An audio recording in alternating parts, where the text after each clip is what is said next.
Que bom ter você aqui. Vamos para mais uma parte? Não se esqueça de se inscrever para não perder nada do nosso canal Essas Palavras. Comente o que está gostando desse livro. Boa leitura! Parte 3. A busca do sofrimento. Capítulo 7. Pressionando o lado do sofrimento. Michael sentou-se à minha frente, parecendo relaxado, de jeans e camiseta. Um homem com beleza de garotão e uma simpatia espontânea, seu encanto natural lhe era tanto uma dádiva quanto um fardo. Eu chamo muita atenção, ele disse. Qualquer amigo meu pode confirmar. A vida de Michael tinha sido, em certa época, um conto de fadas do Vale do Silício.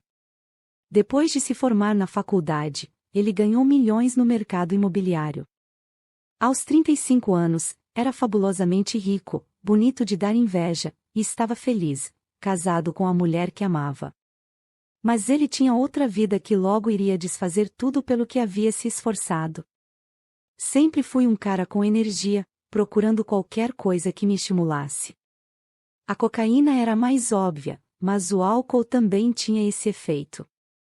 Desde a primeira vez que experimentei, me deixou eufórico e com montanhas de energia. Pensei comigo mesmo que seria o cara que poderia usar cocaína de vez em quando e não me meter em confusão. Na época, acreditava mesmo nisto. Ele fez uma pausa e sorriu. Eu já devia imaginar.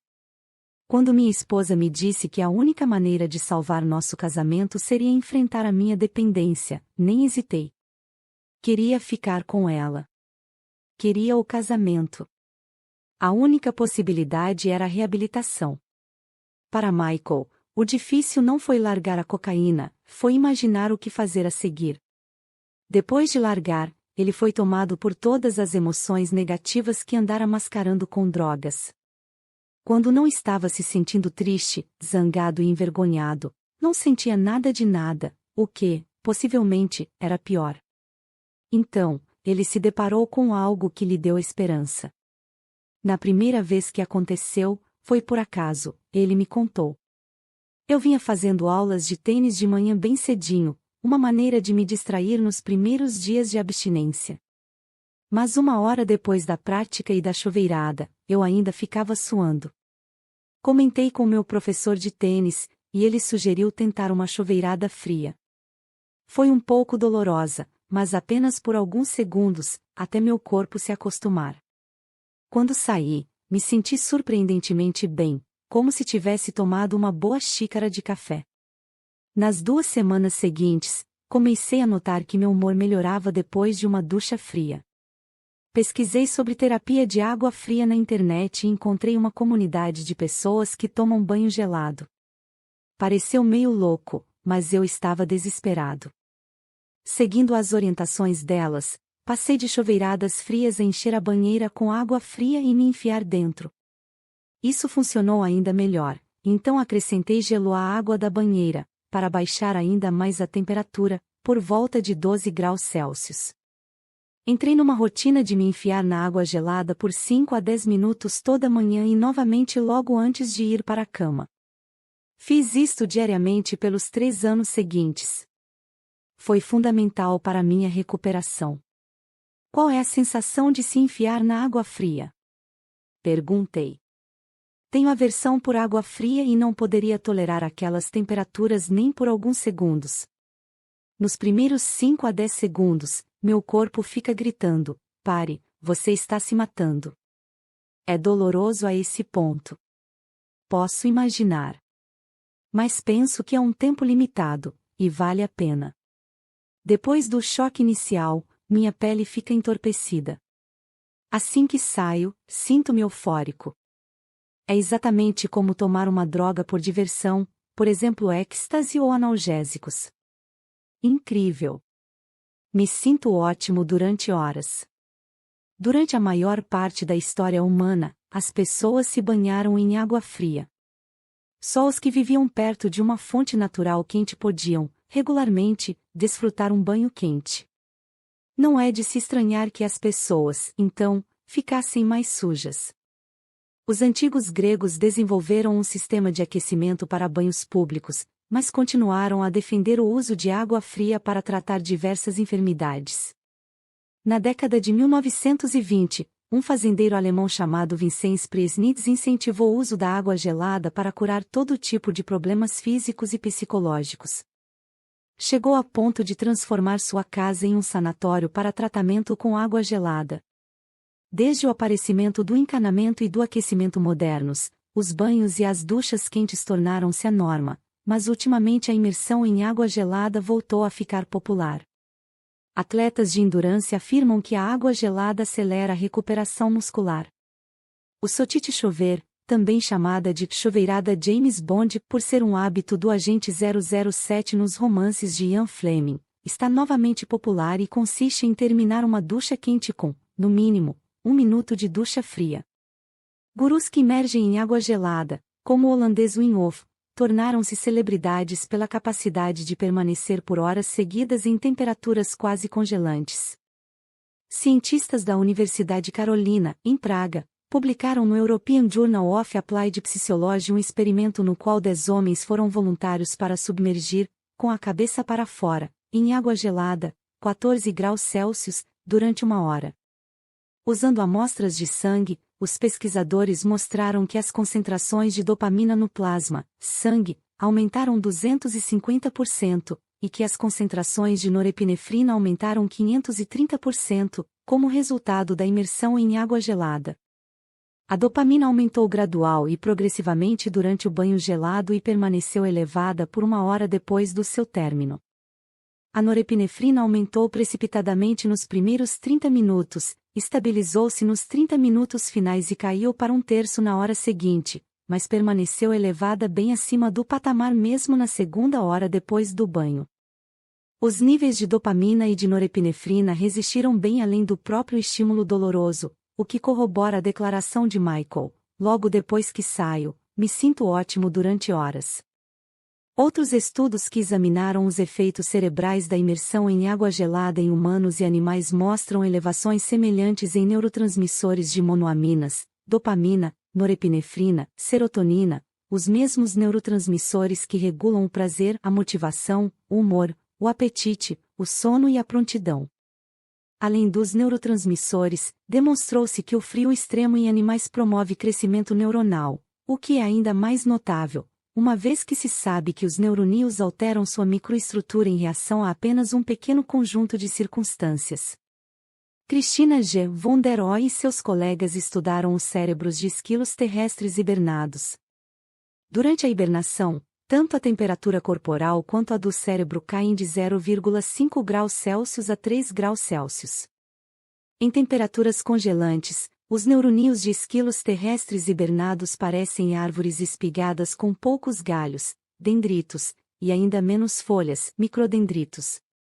No entanto, conforme o esquilo terrestre hibernado é aquecido, os neuroníons mostram um notável recrescimento, como uma floresta transitória no auge da primavera. Esse recrescimento ocorre rapidamente, rivalizando com o tipo de plasticidade neuronal visto apenas no desenvolvimento embrionário. Os autores do estudo escreveram o seguinte sobre suas descobertas: as mudanças estruturais que observamos no cérebro do animal que hiberna estão entre as mais dramáticas encontradas na natureza. Considerando que o alongamento dendrítico pode chegar a 114 micrômetros por dia no hipocampo do embrião em desenvolvimento do macaco rhesus, os animais que hibernam apresentam mudanças semelhantes em apenas 2 horas. A descoberta acidental de Michael sobre os benefícios da imersão em água gelada é um exemplo de como a pressão no lado do sofrimento da balança pode levar a seu oposto, o prazer. Ao contrário da pressão no lado do prazer, a dopamina decorrente da dor é indireta e potencialmente mais duradoura. Então, como ela funciona? A dor leva ao prazer com a ativação dos próprios mecanismos regulatórios homeostáticos do organismo. Neste caso, o estímulo inicial da dor é seguido por gremlins pulando no lado do prazer da balança. O prazer que sentimos é a resposta fisiológica natural e reflexiva do nosso corpo à dor.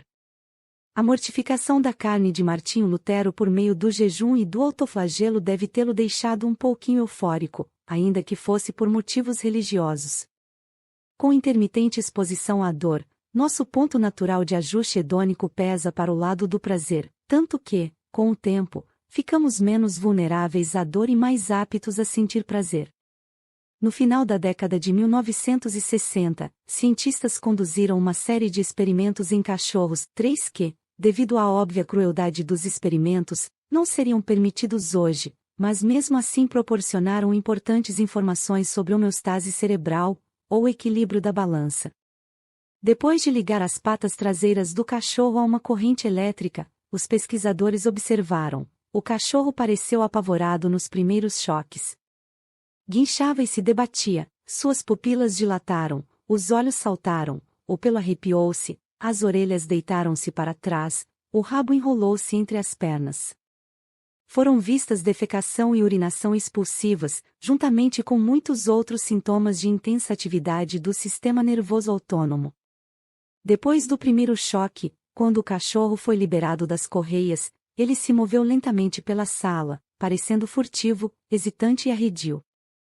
Durante o primeiro choque, a frequência cardíaca do cachorro subiu para 150 batidas por minuto acima do patamar de repouso.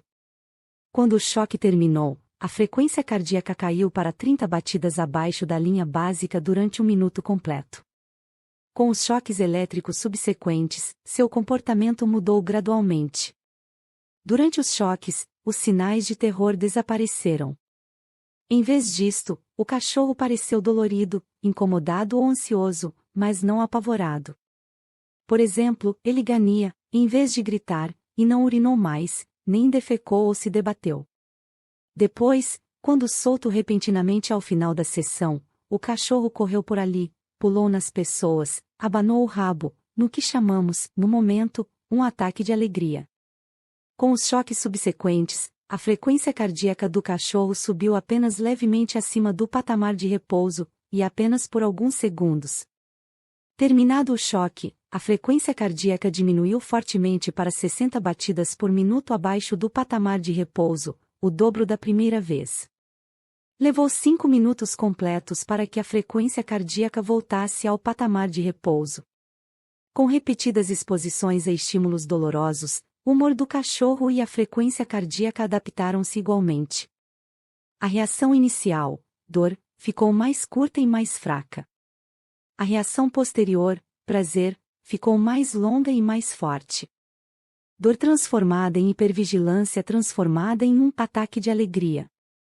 Uma frequência cardíaca elevada, consistente com uma reação de luta ou fuga, transformou-se numa elevação mínima da frequência cardíaca, seguida por prolongada bradicardia, frequência cardíaca reduzida, vista em estados de relaxamento profundo. Não é possível ler esse experimento sem sentir pena do animal submetido a essa tortura. No entanto, o chamado ataque de alegria sugere uma possibilidade tentadora. Ao pressionar o lado da balança para a dor, poderíamos conseguir uma fonte mais duradoura de prazer? Não é uma ideia nova.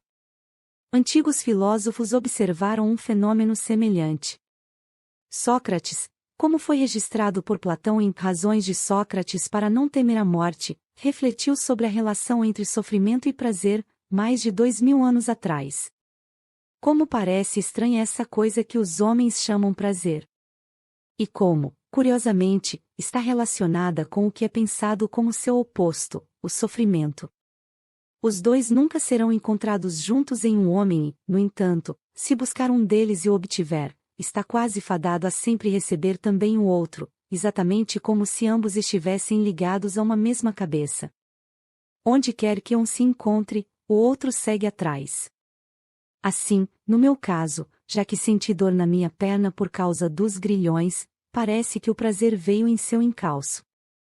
Em 1969, a cardiologista estadunidense Ellen Taussig publicou um artigo na revista American Scientist em que descreveu as experiências de pessoas atingidas por raios e que sobreviveram para contar a respeito. O filho do meu vizinho foi atingido por um raio quando estava voltando de um campo de golfe. Foi atirado no chão. Seu short ficou em trapos, e ele teve queimadura nas coxas. Quando seu amigo o levantou, ele gritou: "Estou morto, estou morto." Suas pernas estavam entorpecidas e azuis, e ele não conseguia se mexer. Quando chegou ao hospital mais próximo, estava eufórico. Sua pulsação estava muito baixa. Esse relato lembra o ataque de alegria do cachorro, incluindo a pulsação reduzida. Todos nós experienciamos alguma versão de dor dando lugar ao prazer. Talvez, como Sócrates, você tenha notado uma melhora de humor depois de um período doente, ou sentido uma euforia de corredor, depois de se exercitar, ou tido inexplicável prazer num filme de terror. Assim como a dor é o preço que pagamos pelo prazer, o prazer também é nossa recompensa pela dor. A ciência da hormese. A hormese é um ramo da ciência que estuda os efeitos benéficos da administração de pequenas a moderadas doses de estímulos tóxicos e ou dolorosos, tais como frio, calor, mudanças gravitacionais, radiação, restrição alimentar e exercício. Hormese vem do grego antigo ormain, colocar em movimento, impelir, incitar. Edward J. Calabrese, toxicologista estadunidense e um líder no campo da hormese, descreve esse fenômeno como as respostas adaptativas dos sistemas biológicos a moderados desafios ambientais ou autoimpostos, pelos quais o sistema aprimora sua funcionalidade e ou tolerância para desafios mais severos.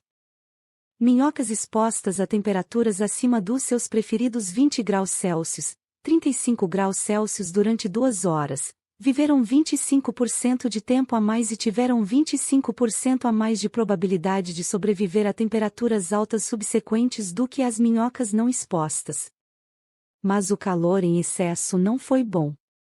4 horas em oposição a 2 horas de exposição ao calor reduziram a tolerância subsequente ao calor e diminuíram em 1/4 o período de vida. Drosófilas colocadas em uma centrífuga girando por um prazo de 2 a 4 semanas não apenas sobreviveram às que ficaram de fora, como também ficaram mais ágeis quando mais velhas, capazes de voar mais alto e por mais tempo do que suas semelhantes. Mas as drosófilas deixadas na centrífuga por mais tempo não prosperaram. Entre os cidadãos japoneses que moravam fora do epicentro do ataque nuclear de 1945, aqueles com exposição a baixa dosagem de radiação podem ter apresentado um tempo de vida levemente maior e reduzidas porcentagens de câncer, em comparação com os indivíduos não irradiados. Dos que viviam diretamente na vizinhança da explosão atômica, aproximadamente 200.000 morreram no ato.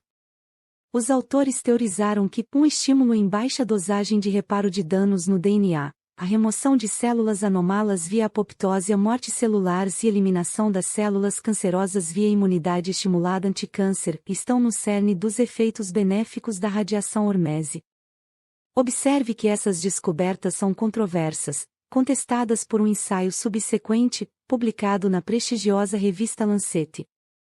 Um jejum intermitente e restrição calórica estendeu o tempo de vida e aumentou a resistência a doenças relacionadas à idade em roedores e macacos, bem como reduziu a pressão sanguínea e aumentou a variabilidade da frequência cardíaca. O jejum intermitente tornou-se um tanto popular como maneira de perder peso e aumentar o bem-estar. Algoritmos de jejum incluem jejum em dias alternados, jejum uma vez por semana, jejum de até 9 horas, jejum de uma refeição diária, jejum 16/8, jejuar 16 horas por dia e fazer toda a alimentação dentro da outra janela de 8 horas, e daí por diante.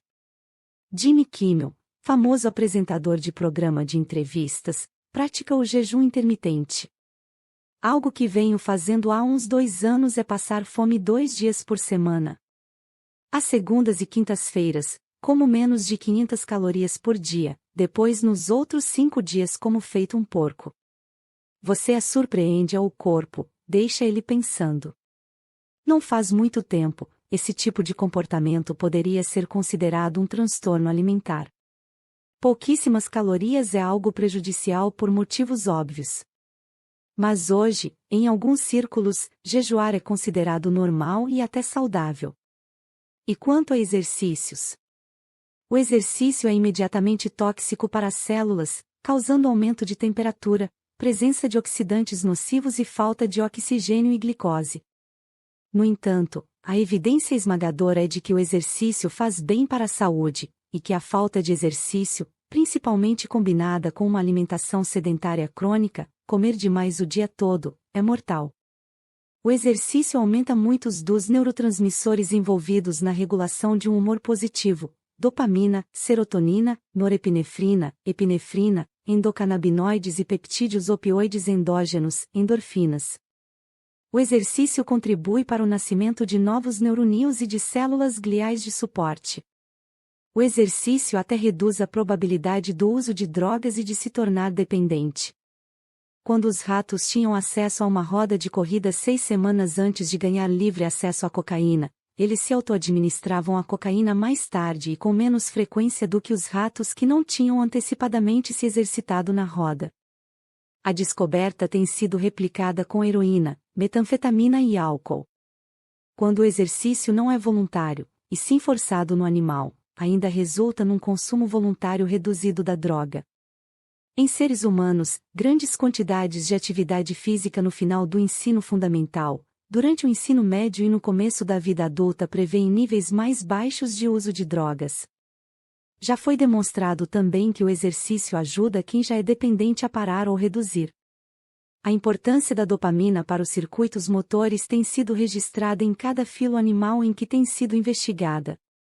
O nematóide C. elegans, verme que é um dos mais simples animais de laboratório, libera dopamina em resposta a estímulos ambientais que sinalizam a abundância local de alimento. O conhecido papel da dopamina no movimento físico está relacionado à motivação. Para obter o objeto do nosso desejo, precisamos buscá-lo.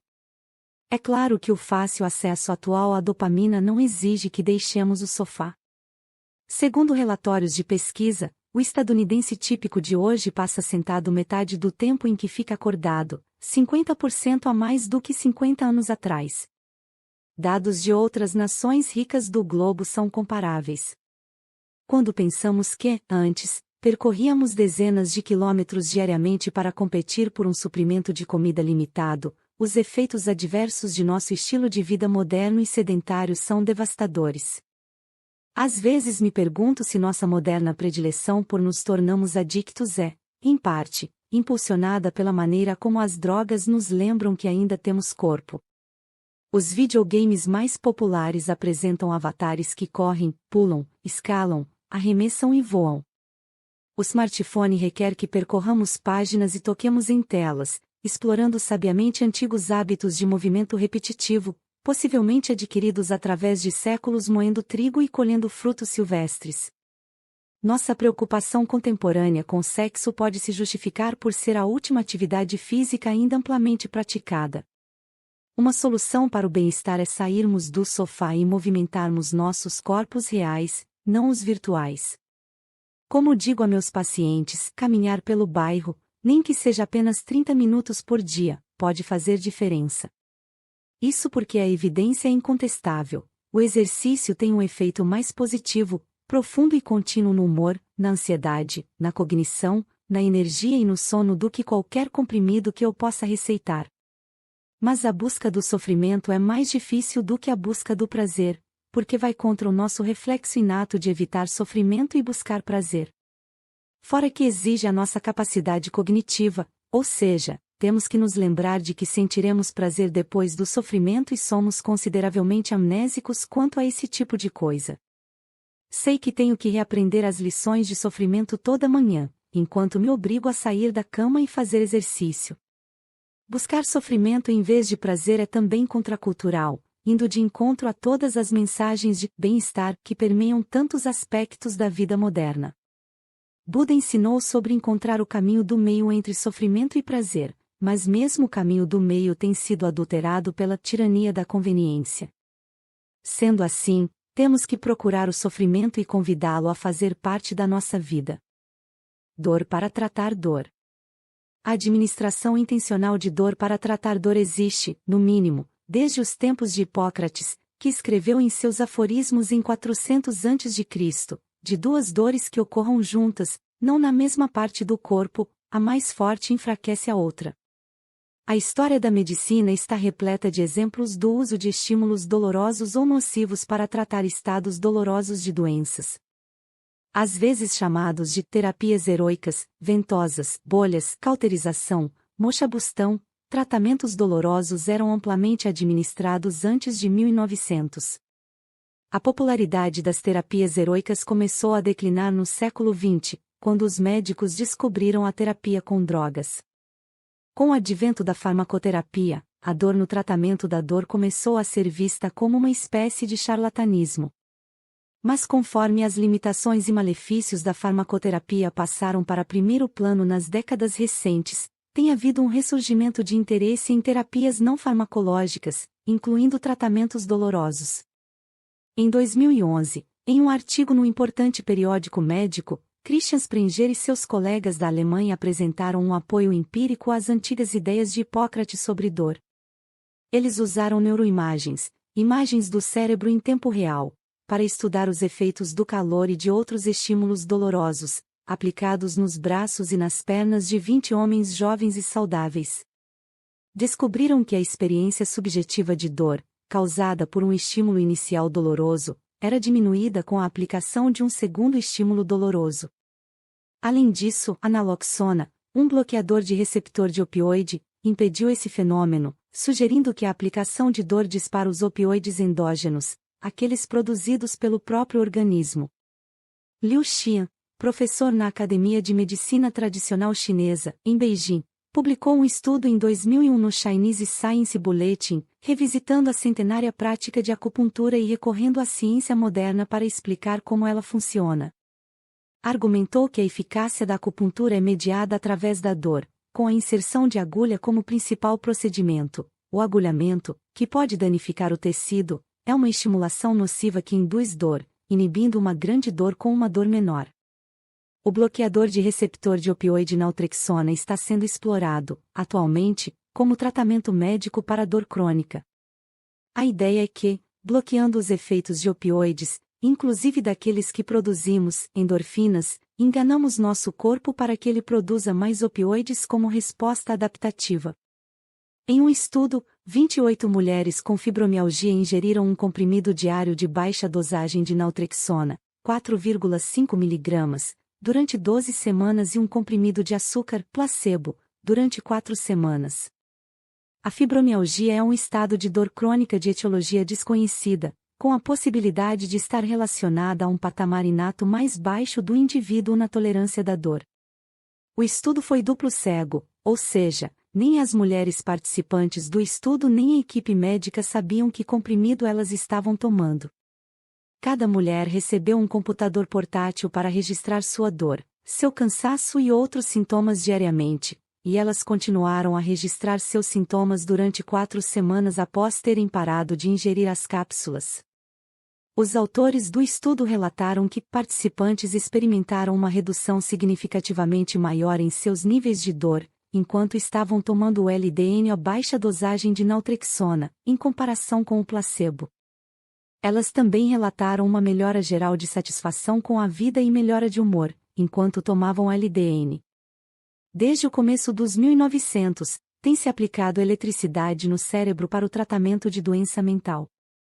Em abril de 1938, Hugo Serletti e Luciano Bini realizaram o primeiro tratamento de eletroconvulsoterapia, ECT, num paciente de 40 anos, que descreveram da seguinte maneira: ele se expressava exclusivamente num palavreado incompreensível, composto de neologismos esquisitos e, desde sua chegada de Milão por trem, sem passagem, não se conseguiu determinar nada sobre a sua identidade.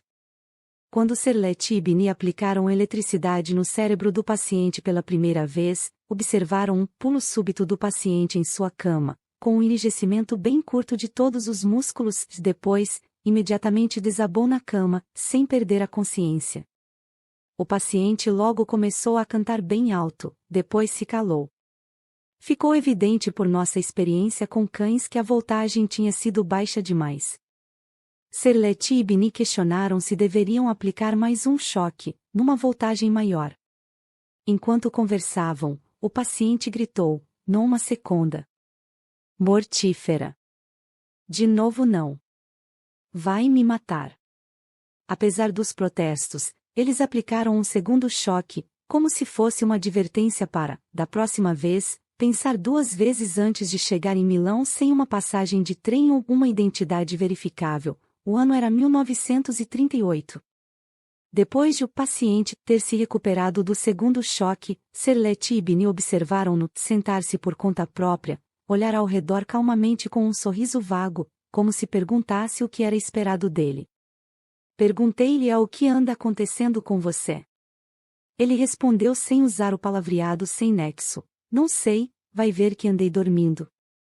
O primeiro paciente recebeu mais 13 tratamentos de ECT num prazo de 2 meses e foi, segundo o relato, dispensado em completa recuperação. O ECT ainda é realizado hoje com bons resultados, embora de maneira muito mais humana. Relaxantes e paralisantes musculares impedem contrações dolorosas. Anestésicos permitem que os pacientes permaneçam dormindo e inconscientes durante a maior parte do procedimento. Então, não se pode dizer, atualmente, que a dor, por si, seja o fator mediador. Não obstante, o ECT proporciona um choque hormético no cérebro, que por sua vez estimula uma ampla resposta compensatória para reafirmar a homeostase. O ECT provoca várias mudanças neurofisiológicas, bem como neuroquímicas no contexto macro e micro do cérebro. Diversas mudanças envolvendo expressões de genes, conectividade funcional, neuroquímicos, permeabilidade da barreira hematoencefálica e alteração no sistema imune têm sido sugeridas como responsáveis pelos efeitos terapêuticos do ECT. Você se lembra de David, o entusiasta de computadores que acabou no hospital depois de ficar dependente de estimulantes vendidos sob receita médica, certo? Depois que recebeu alta, ele começou a fazer semanalmente uma terapia de exposição com uma terapeuta jovem e talentosa da nossa equipe. Os princípios básicos da terapia de exposição é expor as pessoas em intervalos progressivos à própria coisa que provoca a emoção incômoda que elas estão tentando evitar, estar em meio a multidões, dirigir por cima de pontes, voar de avião, etc., e ao fazer isto, aumentar sua capacidade de tolerância para aquela atividade. Com o tempo, elas até podem vir a gostar daquilo. Como a famosa frase dita pelo filósofo Friedrich Nietzsche, sentimento ecoado por muitos antes e depois ao longo do tempo, o que não me mata me fortalece. Considerando que o maior medo de David era conversar com estranhos, sua primeira tarefa foi se forçar a bater papo com colegas de trabalho. Minha lição de casa da terapia, ele me contou meses depois, foi ir até a copa, ou à sala de descanso, ou ao café, no trabalho, e conversar com pessoas ao acaso. Eu tinha um roteiro. Oi, meu nome é David. Trabalho em desenvolvimento de software. O que você faz? Defini um esquema, antes do almoço, na hora do almoço e depois do almoço. Então, eu avaliava meu incômodo antes, durante e depois, numa escala de 1 a 100, sendo que 100 seria o pior que eu pudesse imaginar. Num mundo em que estamos crescentemente nos contabilizando, passos, respiração, frequência cardíaca, atribuir um número a alguma coisa tornou-se uma maneira de controlar e descrever experiências. Para mim, quantificar coisas não é muito natural, mas aprendi a me adaptar, uma vez que esse método de autoconhecimento parece ecoar bem para os entusiastas da engenharia de computação voltada para a ciência, que existem com tanta abundância aqui no Vale do Silício. Como você se sentiu antes da interação? Em que número você estava? Perguntei. No começo, estava no 100. Me sentia muito apavorado. Meu rosto ficava todo vermelho. Eu suava. O que você tinha medo que acontecesse? Tinha medo de as outras pessoas olharem para mim e rirem. Ou de chamarem os recursos humanos ou a segurança, por eu parecer maluco. Como foi? Nenhuma das coisas que eu tinha medo aconteceu. Ninguém chamou o RH, nem a segurança. Fiquei ali o maior tempo possível, simplesmente deixando minha ansiedade passar, enquanto também era respeitoso com o tempo deles. As interações duraram, talvez, 4 minutos. Como você se sentiu depois? Depois eu estava mais ou menos em 40. Bem menos ansioso.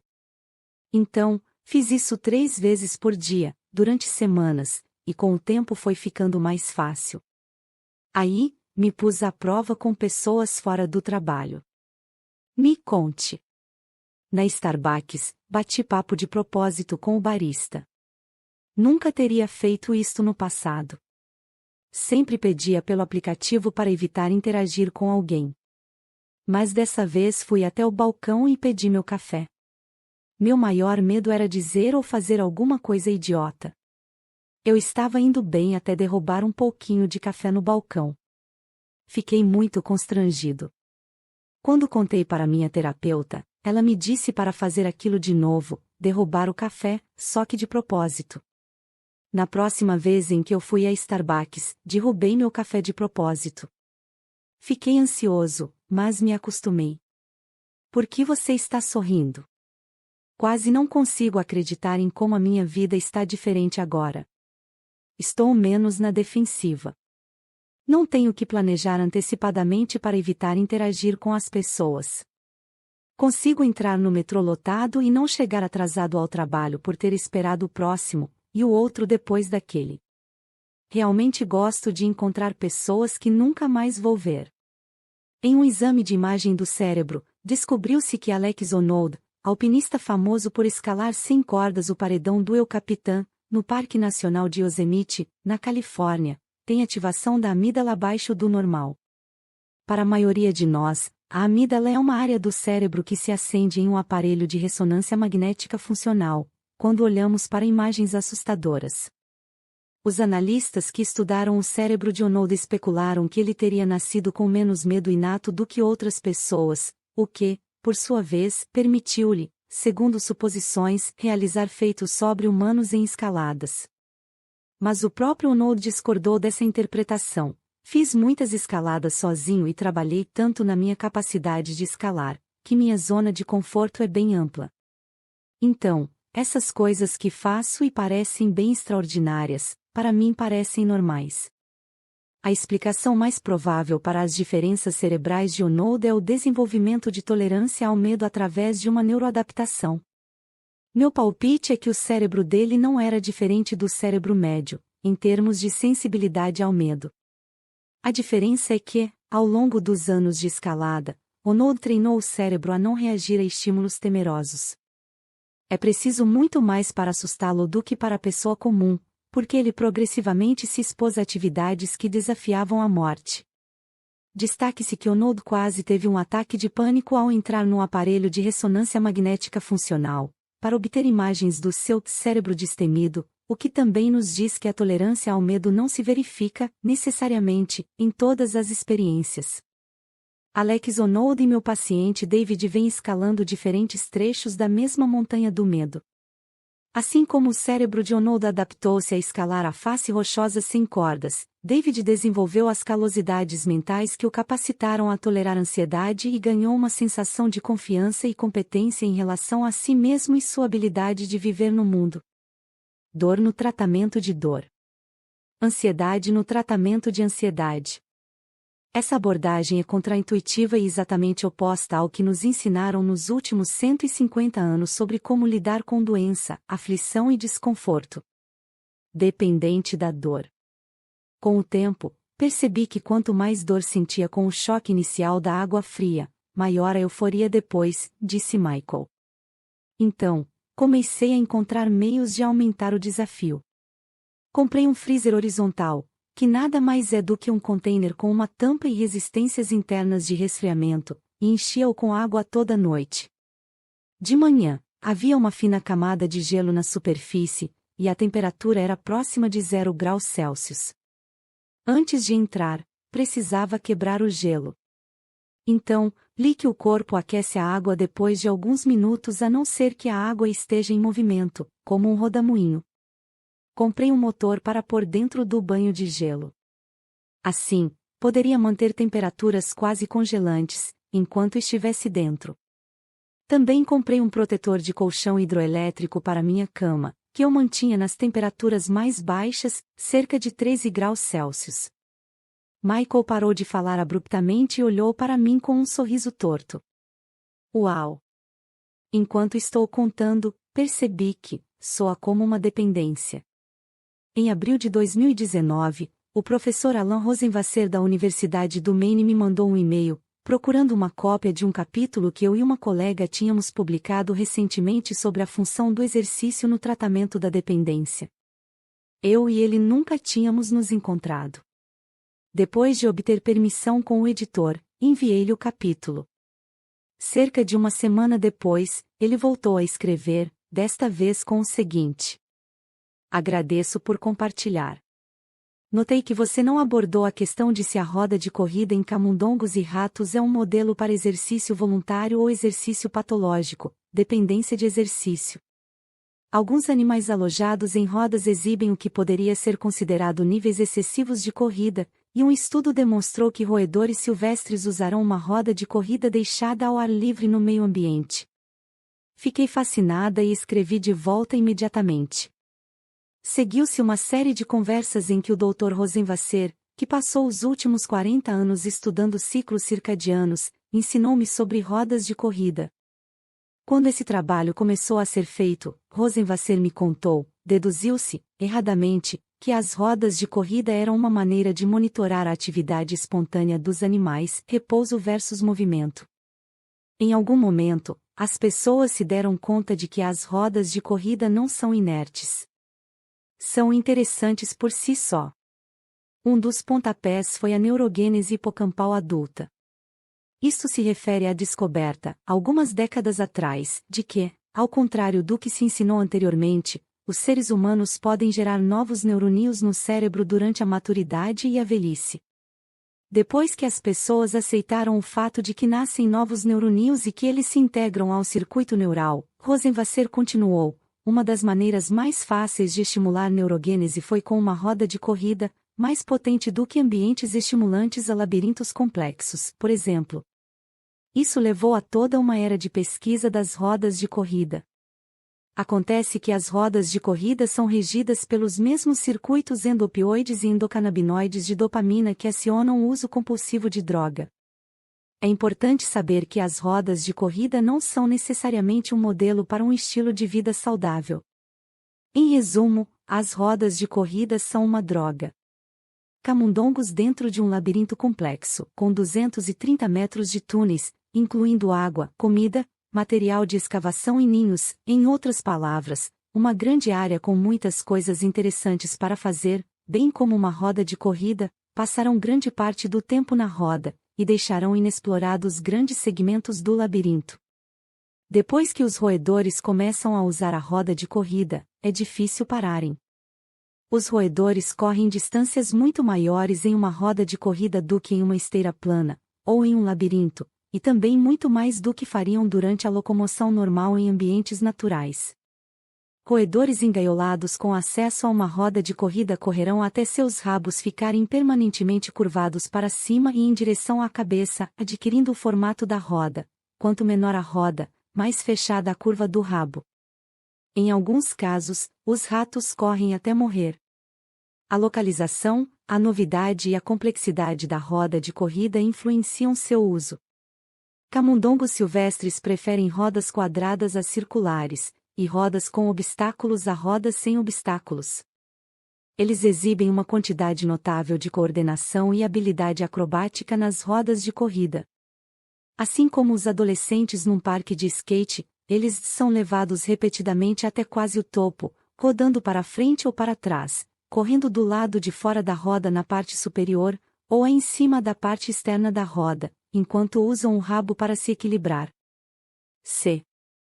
M. Shervin, em sua pesquisa de 1997 sobre rodas de corrida, especulou sobre as propriedades intrínsecas de reforço dessas rodas. A qualidade tridimensional da roda de corrida pode ser um reforço para os animais. Enquanto corre na roda, um animal experienciará rápidas mudanças na velocidade e na direção do movimento, em parte por causa de forças exógenas, como impulso e inércia da roda.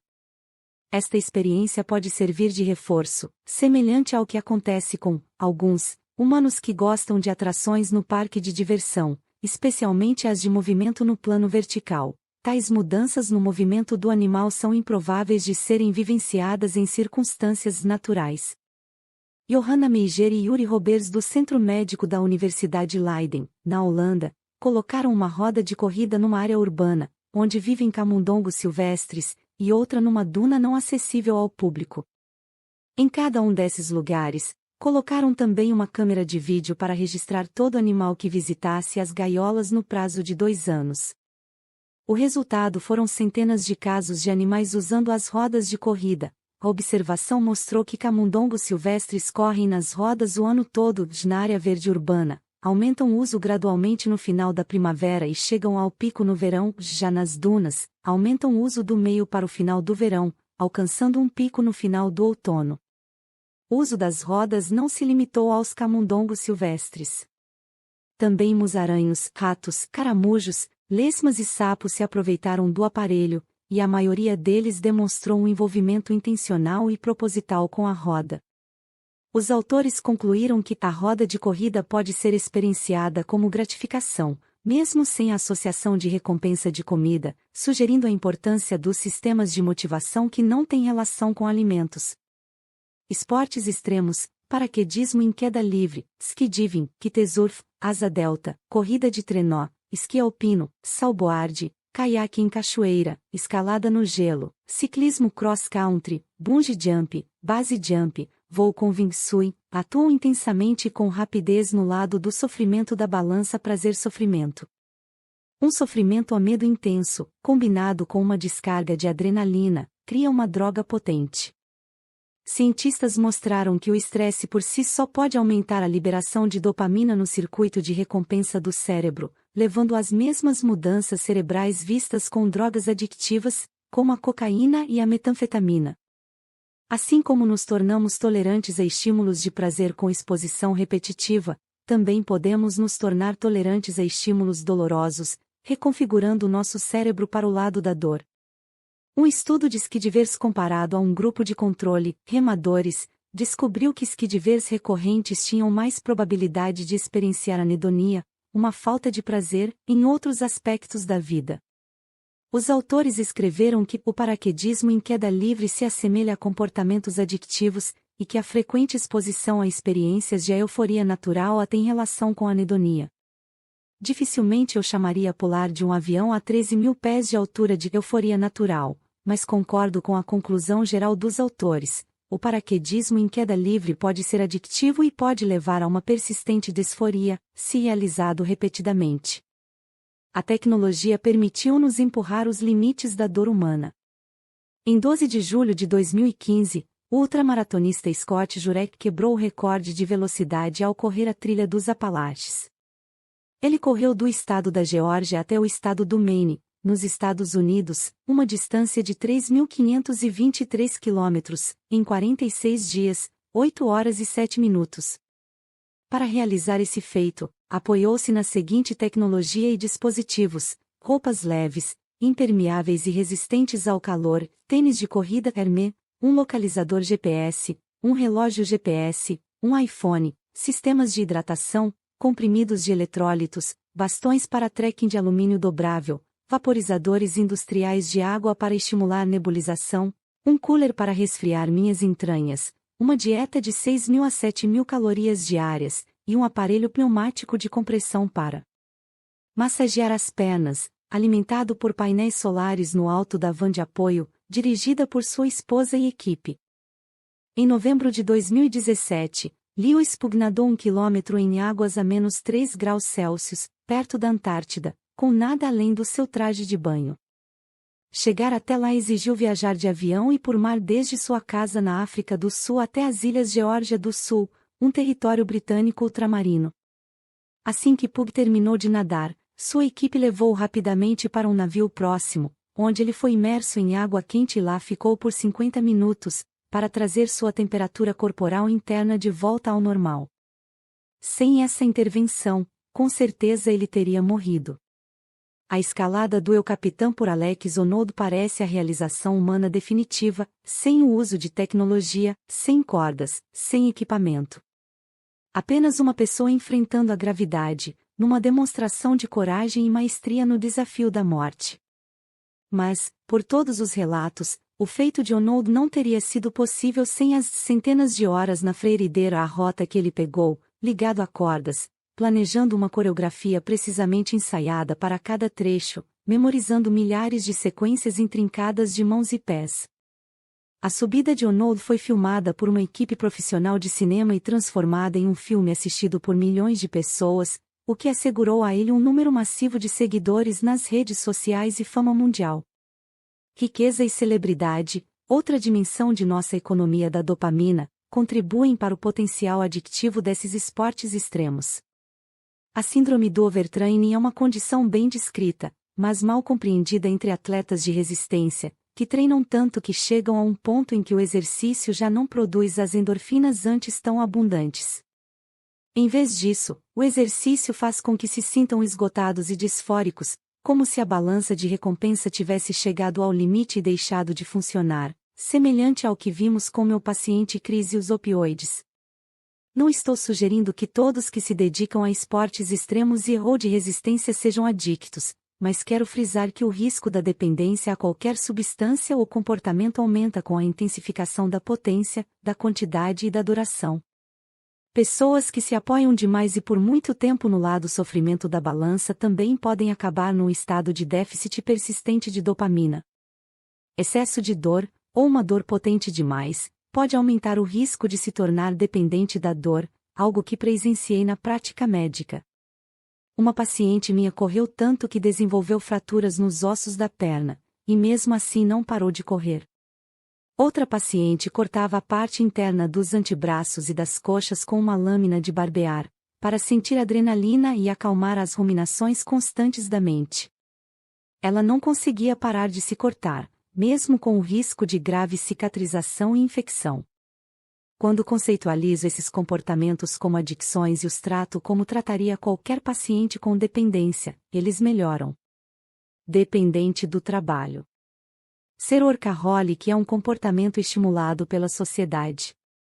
Talvez em nenhum outro lugar isso seja mais verdadeiro do que aqui, no Vale do Silício, onde a norma é 100 horas de trabalho por semana, e disponibilidade 24 horas, 7 dias por semana. Em 2019, após 3 anos de viagens mensais a trabalho, decidi limitá-las, num esforço para colocar o trabalho e a vida pessoal de volta a um equilíbrio. No começo, falava abertamente sobre o motivo: queria mais tempo com a minha família. As pessoas pareceram tanto contrariadas quanto ofendidas que eu declinasse seus convites por um motivo tão prosaico quanto tempo com a família. Acabei recorrendo a dizer que já tinha outro compromisso, justificativa que encontrou menos resistência. Ao que parecia, trabalhar em outro lugar era mais aceitável. Incentivos invisíveis são agora entremeados no tecido do trabalho corporativo, desde a perspectiva de bônus e a opção de ações até a promessa de promoção. Mesmo em áreas como medicina, profissionais de saúde veem mais pacientes, prescrevem mais receitas e realizam mais procedimentos por serem incentivados a fazer isto. Recebo um relatório mensal sobre a minha produtividade, com a avaliação de quanto faturei em prol da minha instituição. Por outro lado, os trabalhos braçais estão cada vez mais mecanizados e desligados do significado do próprio trabalho. Trabalhar a serviço de beneficiários distantes traz uma limitação de autonomia, um modesto ganho financeiro e pouca sensação de um objetivo comum. O trabalho segmentado de linha de montagem fragmenta a sensação de realização e minimiza o contato com o consumidor do produto final, ambos básicos para uma motivação interna. O resultado é uma mentalidade work hard, play hard, na qual o hiperconsumo compulsivo torna-se a recompensa no final de um dia de trabalho maçante. Assim, não é de se surpreender que aqueles que não completaram o ensino médio e têm empregos que pagam mal estejam trabalhando menos do que nunca, enquanto os assalariados com alto nível educacional estejam trabalhando mais. Em 2002, os 20% dos trabalhadores mais bem pagos tinham o dobro de probabilidade de trabalhar até tarde do que os 20% mais mal pagos, e essa tendência continua. Os economistas especulam que a mudança se deve às gratificações mais altas para aqueles que estão no topo da cadeia econômica produtiva. Às vezes, quando estou engatada num trabalho, acho difícil parar. O fluxo de concentração profunda é uma droga em si mesmo, liberando dopamina e criando sua própria euforia.